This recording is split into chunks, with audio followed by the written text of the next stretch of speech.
Hey everybody, it is Ed.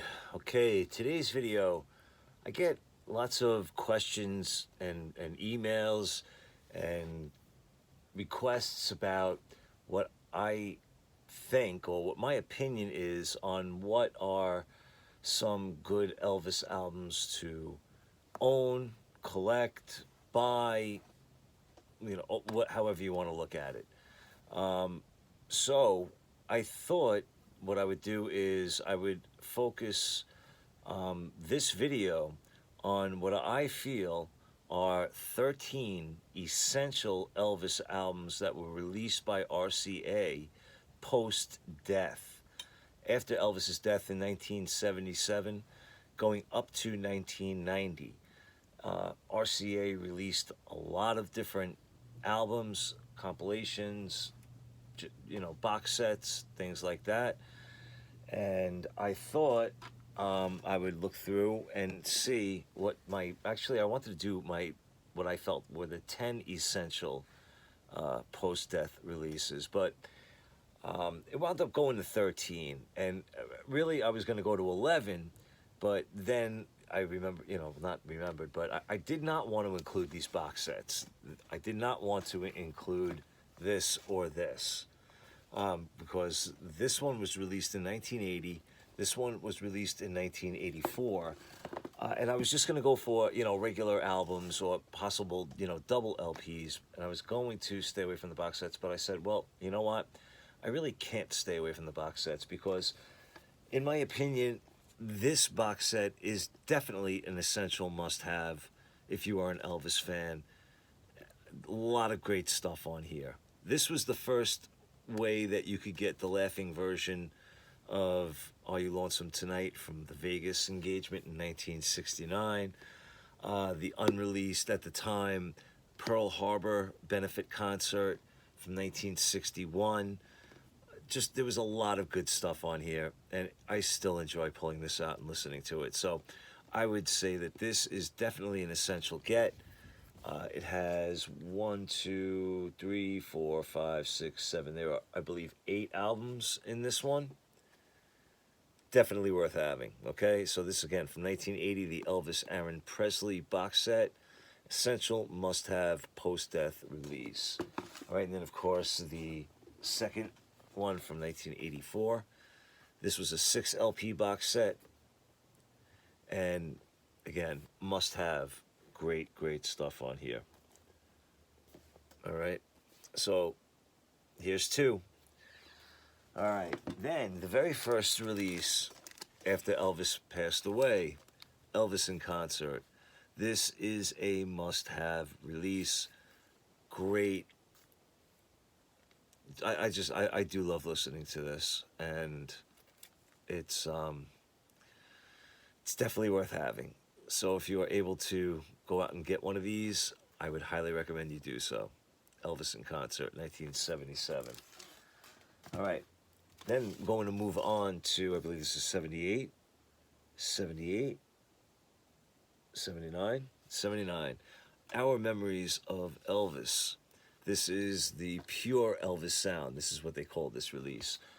All right, and I did videos on this. I did video on the Elvis in Concert, so if you want to get a little bit more information into this, but I guess the best way to explain it is they stripped down a lot of the backing overdubs, and it's like Elvis was in the studio with the musicians. All right, then shortly thereafter, this was the follow-up, Our Memories of Elvis Volume 2. All right, so what is this, number 5? The 5th album. 1, 2, 3, 4. Yes, this is 5. All right, so the number 6. I just did a video on this as well. Must have essential. This is Elvis, a soundtrack to the movie, or what they would say, the major motion picture, from 1981. I just did a video on this, so you can check that out as well. All right.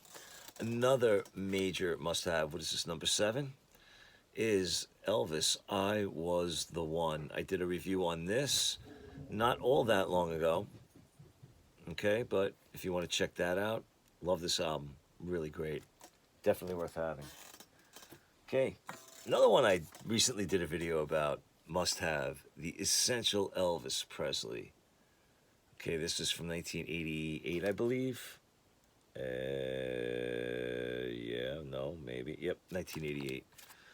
Okay, did a video on this, so you can check that out.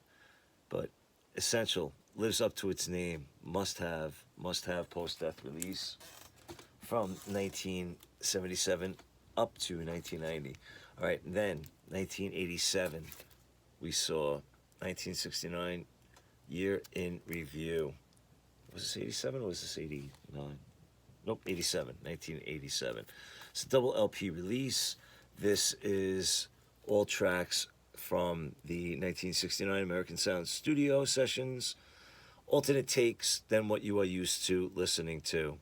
Great album. Love this album. Oh man, this was phenomenal when this came out. All right, so again, must have. If you can find this one, highly recommend picking it up.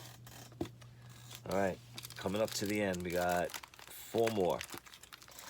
All right, the Complete Sun Sessions, Elvis Presley commemorative issue. Again, this is from 1987, and all the Sun master recordings, plus some alternate takes. Nice. Okay, so again, I believe I did a video on this one as well. Check that out. All right, here's one I never did a video on, but I feel it's definitely worth having. Didn't come out till finally, I think it was 1988. And we have the alternate Aloha from Hawaii concert. This was the dress rehearsal the day before. He performed live via satellite. So, definitely worth having. All right. So that would be number 11. Number 12 would be Essential Elvis Volume 2. I don't have Volume 3 on vinyl, or else it would have made this as well. But then we would have had 14. But here, this is number 12, Essential Elvis Volume 2. All right, and then lastly, 1990 release, right? I believe it was 1990. It was. Elvis, the Great Performances, RCA label. Very nice, very good. So, for those of you who are looking to start your Elvis collection, and if you're looking for post-death releases from 77 up through 1990, these are the 13 that I would highly recommend. There were a bunch of other compilations, top 10 greatest hits, or number 1 hits, greatest hits, Golden Records, Volume 5, and Legendary Performer, Volume 3 and Volume 4. There's a whole bunch of other releases, all right? But again, these are the 13 that I feel would be essential to own, and you may most want to listen to. At least I do. So there's my 2 cents. All right, but I appreciate you watching. Leave me a comment. Let me know what you think of my 13 picks. And if you have others, let me know. But again, I was really wanting to keep it to 10, but went to 13. So I appreciate you watching. Good to yourselves, good to each other. Take care.